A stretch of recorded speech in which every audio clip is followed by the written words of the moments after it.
I believe in God. I believe Jesus died for my sin. I still stumble into sexual sin with lust and feel absolutely horrible afterwards. And I bet you feel like your sin is a slap in the face to Christ, who was crucified so that you could be forgiven of that sin. Yeah, exactly. Well, let me share something with you. The law of Moses was a list of rules that God's chosen people had to follow to make it up to God. Okay? And none of them did it perfectly. When they fell short of the law, God allowed lambs to be slaughtered to atone for their failures to meet that standard, right? When Jesus came along, he became that ultimate lamb who was slaughtered, God himself stepping in as a substitute. But there was an important difference here. What's that? Jesus' death covered every sin, past, present, and future.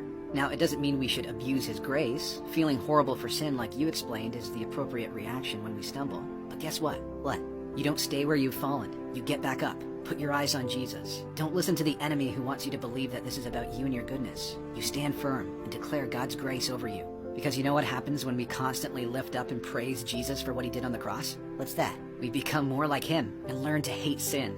The desire for it shrinks and shrinks, and this only happens when our eyes are on Jesus, constantly posturing our life, our attitudes, our actions, all toward him, a constant gratitude for his accomplishment of defeating death.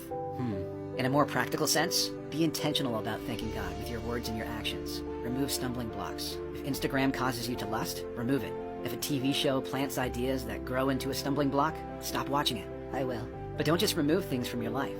Fill it with things that honor God. Listen to Christian music, media, movies. Put your spirit on a diet of consuming only things that honor him. But what if I stumble again? You will, but stop focusing on it. There's a reason ski instructors never say to newbies, avoid the trees. They say, focus on the path. Do you know why? Because they'll hit the trees if that's all they're focused on. You got it. Focus on Jesus, and he'll teach you to become